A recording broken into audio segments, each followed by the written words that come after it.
Allahumma sholli ala sayyidina Muhammad. Assalamualaikum warahmatullahi wabarakatuh. Alhamdulillahirabbil alamin wa bihi nasta'inu ala umurid dunya waddin wassalatu wassalamu ala asrafil anbiya'i wal mursalin wa ala alihi wa sahbihi ajmain. Pemirsa dimanapun Anda berada, pada kesempatan yang berbahagia ini saya akan mencoba membahas tentang membentuk manusia paripurna di dunia dan di akhirat. Andaikan kita menginginkannya, mari kita mencoba untuk berusaha menjadi manusia paripurna sebagaimana yang telah dinasihatkan oleh Nabi kepada seorang sahabat. Pada suatu hari, seorang sahabat yang bernama Abu Dzar Al-Ghifari memohon kepada Nabi untuk dinasehati. Apa kata Nabi? Hai Abu Dzar, ittaqillaha haitsuma kunta wa atbi'is sayyi'atal hasanata tamhuha wa khaliqin nasa bi khuluqin hasanin. Apa maksud dari perkataan Nabi ini? Yang pertama yaitu bertakwalah kamu di mana saja kalian berada. Bertakwa kepada Allah Subhanahu wa taala akan membentuk diri kita ini menjadi manusia yang paripurna di dunia dan di akhirat. Tapi sebelumnya, apakah kita tahu apa arti takwa? Takwa adalah al-khauf. Menurut Sayyidina Ali, al-khauf minal jalil, takut kepada Allah Subhanahu wa taala.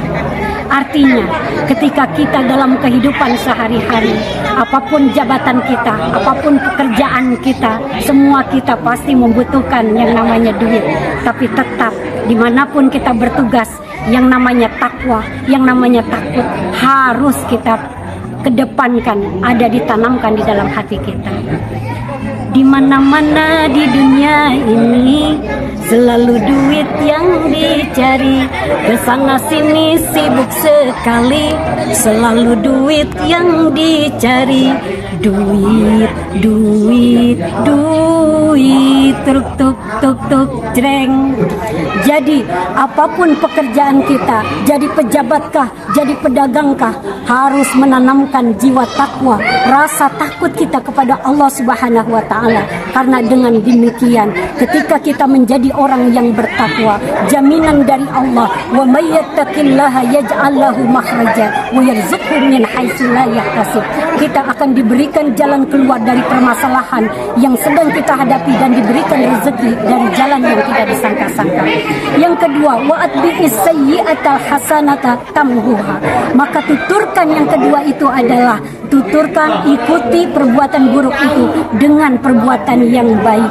Ketika kita di zaman dahulu sering membuka-buka aurat, maka saat ini kita harus berusaha untuk menjadi orang yang bisa menutup aurat, sehingga diharapkan apa yang menjadi keburukan di masa lalu dihapuskan oleh Allah Subhanahu wa taala.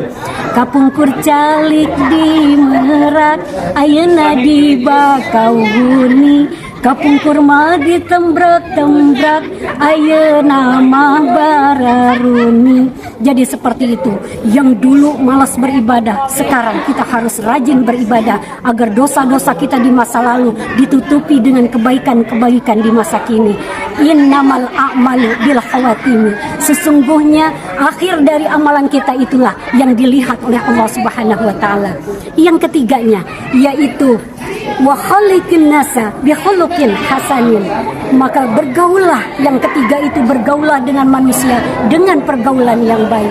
Nabi mengajarkan kepada kita bagaimana pergaulan yang baik.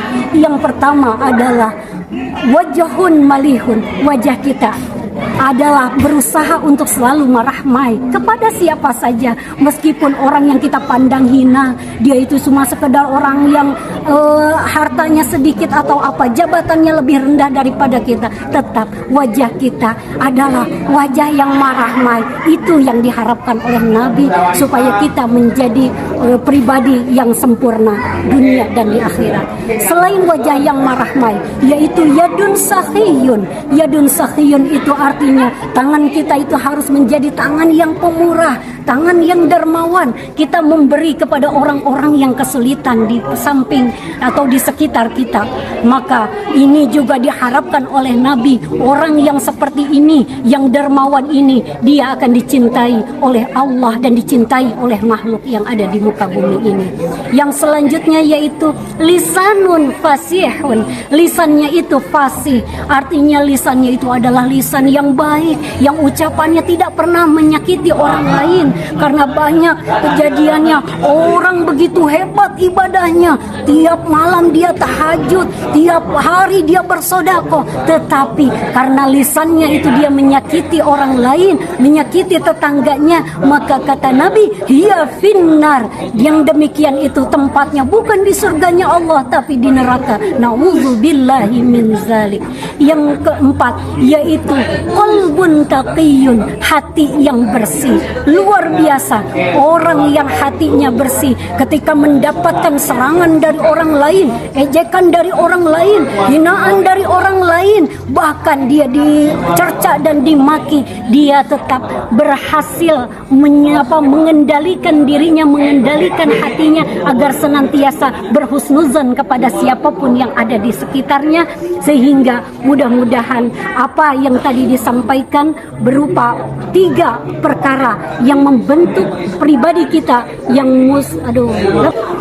itulah yang disampaikan oleh Nabi, teknik atau cara-cara kita agar pribadi kita menjadi pribadi yang paripurna di dunia dan di akhirat. Sekali lagi, yang pertama adalah bertakwalah kita kepada Allah dimanapun kita berada. Yang kedua, tuturkan atau ikuti perbuatan buruk dengan perbuatan yang baik, niscaya akan menghapuskan perbuatan buruk tersebut. Yang ketiga yaitu bergaul dengan manusia dengan pergaulan yang baik. Yakin kalau kita berusaha menerapkan apa yang dinasihatkan Nabi kepada Abu Dzar, maka insya Allah akan muncul pribadi-pribadi yang multi. Demikianlah yang disampaikan oleh Nabi kita, Nabi Muhammad Sallallahu Alaihi Wasallam. Nasihat yang luar biasa, yang siapapun apabila melaksanakan nasihat yang ini, maka kita akan menjadi pribadi yang paripurna di dunia dan di akhirat. Sekali lagi, yang pertama yaitu bertakwalah kita kepada Allah Subhanahu wa Ta'ala dimanapun kita berada. Yang kedua, ikuti perbuatan buruk dengan perbuatan baik, karena akan menghapuskan perbuatan buruk tersebut. Yang ketiganya yaitu bergaul dengan manusia dengan pergaulan yang baik. Mudah-mudahan kita semua dijadikan oleh Allah Subhanahu wa Ta'ala menjadi hamba-hambanya yang punya pribadi paripurna di dunia dan di akhirat, dicintai manusia di dunia dan di akhirat. Amin ya Allah ya Rabbal Alamin. Billahi taufiq wal hidayah. Wassalamualaikum warahmatullahi wabarakatuh. أتيناكم محيينا وجئناكم